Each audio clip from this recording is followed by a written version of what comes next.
പ്രിയ വിദ്യാർത്ഥികളെ, IGNOU sociology sem 2 BSOG 104 sociology of India 2 ഇതിൽ unit block 1 unit 1 ആണ് നമ്മൾ നോക്കുന്നത്.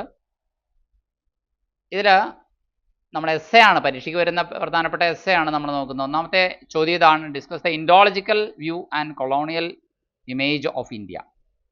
ഇൻഡോളജിസ്റ്റുകളുടെ കാഴ്ചപ്പാടും അതുപോലെ തന്നെ കോളനി ഭരണകർത്താക്കളുടെ കാഴ്ചപ്പാടും ചർച്ച ചെയ്യുക.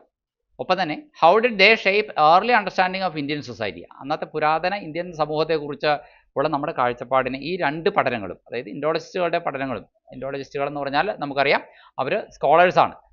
ഇന്ത്യയെക്കുറിച്ച് കൂടുതൽ അറിയാനും മനസ്സിലാക്കാനും ആരാധനാപൂർവ്വം ഇന്ത്യയെ നോക്കിക്കാണാനും ഒക്കെ ശ്രമിച്ച കുറേ ആൾക്കാരാണ്. അതുപോലെ തന്നെ കോളനി ഭരണകർത്താക്കളായി വന്ന വൈസ്രോയിമാരും ഭരണകർത്താക്കളും ഇന്ത്യയെക്കുറിച്ച് മനസ്സിലാക്കിയതും പഠിച്ചതും അവരുടെ പൊളിറ്റിക്കലായിട്ടുള്ള ലക്ഷ്യങ്ങൾ വെച്ചിട്ട് പർപ്പസ് മുന്നിൽ കണ്ടുകൊണ്ടാണ്. ഇത് രണ്ടും എങ്ങനെയാണ് നമ്മുടെ അണ്ടർസ്റ്റാൻഡിങ്ങിനെ ഷേപ്പ് ചെയ്തത് എന്ന ചോദ്യമാണ്. 20 മാർക്കിൻ്റെ എസ്സേ ആയിട്ടാണ് ചോദിക്കുക. ഇൻട്രൊഡക്ഷൻ പാർട്ടാണ് നമ്മൾ ആദ്യം എഴുതുക. The Indological and colonial perspectives represent the earliest systematic attempts by Western scholars and the administrators to comprehend Indian society. Indian സൊസൈറ്റിയെ സമഗ്രമായി മനസ്സിലാക്കുന്നതിന് പാശ്ചാത്യ പണ്ഡിതന്മാർ, വെസ്റ്റേൺ സ്കോളേഴ്സ്, ഒപ്പം തന്നെ ബ്രിട്ടീഷ് ഭരണകർത്താക്കൾ, അഡ്മിനിസ്ട്രേറ്റേഴ്സ്, ഇവർ രണ്ടുപേരും ശ്രമിച്ചു. അവരുടെ അത് ചിട്ടയായ ശ്രമങ്ങൾ തന്നെയായിരുന്നു. ഏറെക്കുറെ സിസ്റ്റമാറ്റിക് ആയിട്ടുള്ള അറ്റംപ്റ്റുകളും അപ്രോച്ചുകളും തന്നെയായിരുന്നു. ആ രണ്ട് കാഴ്ചപ്പാടുകളെയും കുറിച്ചാണ് നമ്മൾ ഇൻഡോളജിക്കൽ എന്നും അതുപോലെ തന്നെ കൊളോണിയൽ എന്നും ഉള്ള രണ്ട് ആസ്പെക്റ്റുകളിലൂടെ നമ്മൾ പറയുന്നത്. കൊളോണിയൽ ആസ്പെക്റ്റ് എന്ന് പറഞ്ഞാൽ ബ്രിട്ടീഷ് ഭരണകർത്താക്കളുടെ കോളനി ഭരണത്തെ സംബന്ധിക്കുന്ന കാഴ്ചപ്പാടാണെങ്കിൽ, ഇൻഡോളജിസ്റ്റുകൾ എന്ന് പറഞ്ഞു കഴിഞ്ഞാൽ പണ്ഡിതന്മാരാണ്, പാശ്ചാത്യ പണ്ഡിതന്മാരാണ്, ജർമ്മൻകാരനായ മാക്സ് മുള്ളറെ പോലുള്ള പണ്ഡിതന്മാർ. ഇനി these frameworks did not just describe India. ഇവർ തയ്യാറാക്കിയ ഒരു ചട്ടക്കൂട് വെറുതെ ഇന്ത്യ എന്താണെന്ന് പറഞ്ഞു പോവുക മാത്രമല്ല, they actively constructed an image of India. India എന്ന് പറയുന്ന ഒരു ബഹുവർണ്ണ ചിത്രം തന്നെ അവർ സൃഷ്ടിക്കുകയായിരുന്നു. That served specific academic and political purpose. അത് ചില പ്രത്യേക പഠന ഉപയോഗത്തിനും സ്പെസിഫിക്കായ അക്കാദമിക് പർപ്പസുകൾക്കും, എന്നാൽ രാഷ്ട്രീയ പൊളിറ്റിക്കൽ പർപ്പസുകൾക്കും അത് സെർവ് ചെയ്യുകയും ചെയ്തു, ഉപകരിക്കുകയും ചെയ്തു. ഇത്രയും ഇൻട്രൊഡക്ഷൻ പറഞ്ഞിട്ട് ഇനി നമ്മൾ ഡീറ്റെയിൽ ആയിട്ട് ഇൻട്രൊഡക്ഷൻ പറഞ്ഞ അതേ കാര്യം തന്നെ അതിൻ്റെ ബോഡി ഓഫ് ദ എസ്സേയിൽ നമ്മൾ വിശദീകരിച്ച് പറയുകയാണ്. The Indological perspective. എന്നിട്ട് ഇൻഡോളജിക്കൽ പെർസ്പെക്റ്റീവ് എന്താണെന്ന് പറയണം. Indology refers to the study of Indian history, literature, philosophy and culture through ancient scriptural text.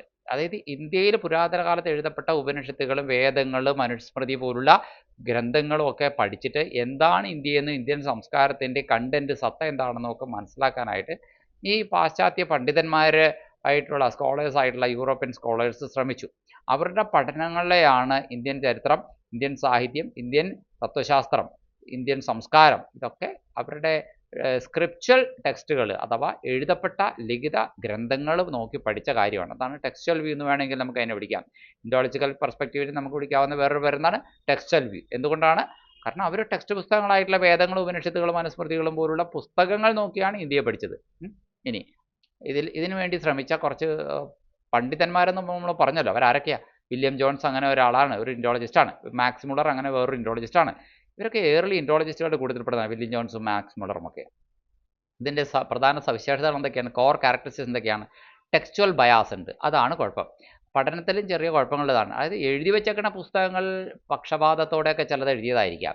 അപ്പോൾ ടെക്സ്റ്റ് ബുക്കിലുള്ള കുഴപ്പങ്ങൾ ഇവരുടെ പഠനത്തെയും ബാധിക്കും. They believed that the true reality of India was preserved in its classical Sanskrit text. അവർ ഇൻഡോളജിസ്റ്റുകൾ ഒരു കാര്യം വിശ്വസിച്ചു, അതാണ് അവരുടെ പഠനത്തിൽ ഒരു അപാകത എന്ന് നമുക്കറിയാവുന്ന. അതായത് ഈ ടെക്സ്റ്റ് പുസ്തകങ്ങളിൽ പറഞ്ഞിരിക്കുന്ന കാര്യങ്ങൾ യഥാർത്ഥ ഇന്ത്യ എന്താണ് എന്നുള്ളതിനെക്കുറിച്ചുള്ള റിയൽ പിക്ചറാണ് എന്ന് അവർ തെറ്റിദ്ധരിച്ചു പോയി. അവിടെയാണ് അവർക്ക് കുഴപ്പം പറ്റിയത് എന്നർത്ഥം. അതാണ് ടെക്സ്റ്റ് ബുക്കിലുള്ള ബയാസ്, അത് അവരുടെ പഠനത്തിലും വന്നു. ബയാസ് എന്ന് വെച്ചാൽ കഴിഞ്ഞാൽ പക്ഷപാതപരമായിട്ടുള്ള ഏതെങ്കിലും ഒരു സൈഡിന് പാർഷ്യാലിറ്റിയോട് കൂടി അനുകൂലിക്കുകയും മറ്റേ സൈഡിനെ എതിർക്കുകയും ചെയ്യുന്ന കാഴ്ചപ്പാട്. അത് ശരിയല്ലല്ലോ, റിയലായ കാഴ്ചപ്പാടല്ല അത്. അത് അവരുടെ ഇൻഡോളജിസ്റ്റുകളുടെ പഠനത്തിന് ഒരു പരിമിതിയായിട്ട്, ലിമിറ്റേഷനായിട്ട് നമുക്ക് പറയാം. ഇനി ഒപ്പം തന്നെ ഇന്ത്യയുടെ പുരാതന ഭൂതകാലത്തെ വല്ലാണ്ടങ്ങ് ഗ്ലോറിഫൈ ചെയ്തു, മഹത്വപ്പെടുത്തിയവർ. അതാണ് അതിനകത്തുള്ള വേറൊരു glorification of the past. Indologist viewed ancient Indian civilization as highly advanced, spiritual and utopian. അതായത് ഇൻഡോളജിസ്റ്റുകൾ ഒരു കാര്യം നോക്കിക്കണ്ടു, ഇന്ത്യൻ സംസ്കാരം എന്ന് പറയുന്നത്, പുരാതന ഭാരത സംസ്കാരം എന്ന് പറയുന്നത്, ഏൻഷ്യൻ്റ് ഇന്ത്യൻ സിവിലൈസേഷൻ എന്ന് പറയുന്നത് അങ്ങേയറ്റം പുരോഗമനപരമായ സംസ്കാരം ഉണ്ടായിരുന്നൊരു നാടാണ് ഇന്ത്യയെന്നും ഭയങ്കര ആത്മീയതയുടെ നിറവിൽ പൂർണ്ണതയിൽ നിന്നിരുന്ന നാടാണ് ഇന്ത്യയെന്നും ആൻഡ് ഉട്ടോപ്യൻ ഒരിക്കലും നടക്കാത്ത സ്വർഗസമാനമായ ഒരു ലോകമായിരുന്നു ഇന്ത്യ എന്നൊക്കെ അവരങ്ങോട്ട് അമിതമായി ഗ്ലോറിഫൈ ചെയ്തു ഇന്ത്യയുടെ ഭൂതകാലത്തെ. അതാണ് ഇൻഡോളജിസ്റ്റുകൾ നോക്കിക്കണ്ടതിൽ ഒരു രണ്ടാമത്തെ പിശക് എന്ന് പറയുന്നത്, അമിതമായ ഗ്ലോറിഫിക്കേഷൻ, മഹത്വവൽക്കരണം. മൂന്നാമത് തിയറി ഓഫ് ഡിസഡൻസ് ആണ്. എന്താണ് അവർ പറഞ്ഞു, അതായത് എന്താണ് ഇന്ത്യ ഒരു ഡിക്കേഡ് ആയിട്ടുള്ള ഒരു അവസ്ഥയിലേക്ക് മാറിപ്പോൾ ജീർണാവസ്ഥയിലേക്ക് മാറി. ഡിക്കേഡ് ആവുക എന്ന് വെച്ചാൽ ജീർണാവുക, അതാണ് ദ തിയറി ഓഫ് ഡിക്കേഡൻസ് എന്ന് പറഞ്ഞത്.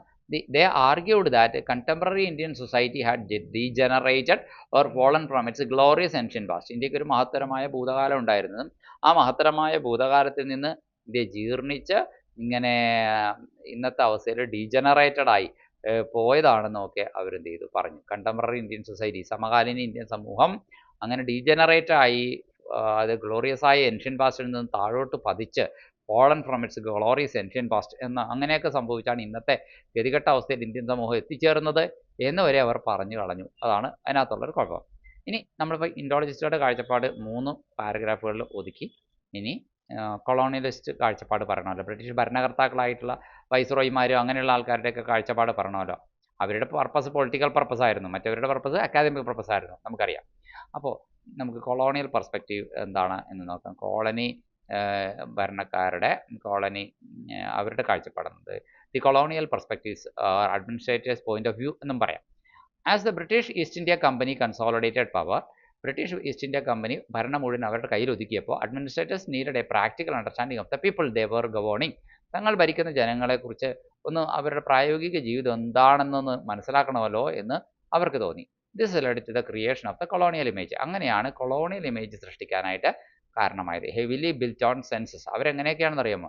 ഡാറ്റ ശേഖരണമാണ്. എങ്ങനെ ഡാറ്റ ശേഖരിക്കണമെങ്കിൽ ഫീൽഡിൽ ഇറങ്ങി സെൻസസ് നടത്തണം. ജനസംഖ്യാ കണക്കെടുപ്പ് മുതൽ അവരുടെ ജാതി കണക്കെടുപ്പ് മുതൽ അവരുടെ ജീവിത രീതി, അവരുടെ സാമ്പത്തിക നില, എല്ലാ കാര്യത്തിലും ആൺ പെൺ വ്യത്യാസം, അവരുടെ തൊഴിൽ മേഖല, എല്ലാത്തിനെക്കുറിച്ച് സെൻസസ് എടുത്തു എന്നുള്ളതാണ്. അപ്പോൾ സെൻസസിനെ ബേസ് ചെയ്ത് ബിൽറ്റ് ചെയ്ത ഒരു ഇമേജ് ആയിരുന്നു ഈ കൊളോണിയൽ അഡ്മിനിസ്ട്രേറ്റേഴ്സ് ഉണ്ടാക്കിയ ഒരു ഇമേജ്.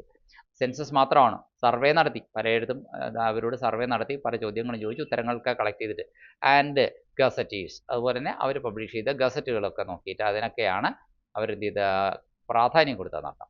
കോർ ക്യാരക്ടറിസ്റ്റിക്സ് എന്തൊക്കെയാണെന്ന് നോക്കി. പിന്നെ ഇവരുടെ ഈ അഡ്മിനിസ്ട്രേറ്ററുടെ പോയിന്റ് ഓഫ് വ്യൂവിൽ അല്ലെങ്കിൽ കൊളോണിയലിസ്റ്റുകളുടെ പോയിന്റ് ഓഫ് വ്യൂവിലുള്ള ഇന്ത്യയെക്കുറിച്ചുള്ള പഠനം എന്ന് പറയുന്നത് അതിൻ്റെ പ്രധാന സവിശേഷത, മുഖ്യ പ്രത്യേകതകൾ: ഒന്ന്, stagnant and immutable society. Indian society അങ്ങോട്ടും ഇങ്ങോട്ടും പോവാതെ അനക്കമില്ലാണ്ടിരിക്കുന്ന ഒരു മരവിച്ച സമൂഹമാണ്. അതിനെ ഒന്ന് മുന്നോട്ട് പുരോഗതിയിലേക്ക് കൊണ്ടുപോകാൻ തയ്യാറല്ല. തയ്യാറായാൽ തന്നെ അവർ തയ്യാറാവില്ല, അങ്ങനത്തെ ജനതയാണ് എന്നുള്ളതാണ് ബ്രിട്ടീഷുകാർക്ക് മനസ്സിലായത്.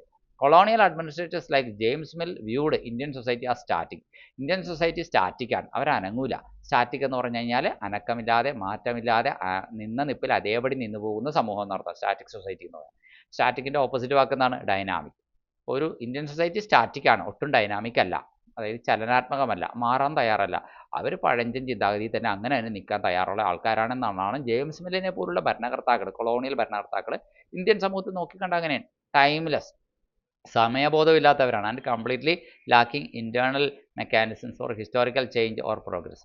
ചരിത്രപരമായ മാറ്റങ്ങൾക്കും പുരോഗതിക്കും അവർ പൂർണ്ണമായിട്ടും അവർക്ക് ഒരു സംവിധാനം ഇല്ല, ഇൻറ്റേർണൽ മെക്കാനിസം ഇല്ല. എങ്ങനെ ചരിത്രപരമായിട്ടുള്ള മാറ്റം, ഹിസ്റ്റോറിക്കൽ ചേഞ്ച് ലോകത്തിലെ എല്ലായിടത്തും നടക്കുമ്പോൾ ഇന്ത്യയിൽ മാത്രം ആ ചരിത്രപരമായ മാറ്റം നടക്കില്ല. പുരോഗതി ലോകത്തെല്ലായിടത്തും നടക്കുമ്പോൾ ഇന്ത്യയിൽ മാത്രം ആ പ്രോഗ്രസ് നടക്കില്ല. അതിൻ്റെ പോരായ്മയുള്ള ലാക്കിംഗ് ആയ ഒരു സൊസൈറ്റിയാണ്. അതിനുള്ള സംവിധാനം ഇന്ത്യയിലില്ല, ഇന്ത്യൻ സമൂഹത്തിൻ്റെ ഉള്ളിലില്ല. അതിന് മാറ്റം വരുത്താൻ ഒരു ഇൻറ്റേർണൽ മെക്കാനിസം വേണ്ടി. അങ്ങനെ ഒരു മെക്കാനിസം ഇന്ത്യൻ സമൂഹത്തിൽ ഇല്ല എന്നാണ് ഈ ജെയിംസ് മില്ലിനെ പോലുള്ള ഭരണകർത്താക്കൾ, administrators, colonial administrators നോക്കിക്കണ്ടത്.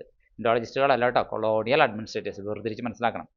The white man's burden എന്ന് പറഞ്ഞൊരു തിയറിയും ആ കാലഘട്ടത്തിൽ ഉണ്ട്. വെള്ളക്കാരൻ്റെ ഉത്തരവാദിത്വം, ദൗത്യം, ഭാരം എന്നൊക്കെ പറയുന്ന സംഭവം, അതാണ് വൈറ്റ് മാൻസ് ബേർഡൻ എന്ന് പറയുന്ന തിയറി.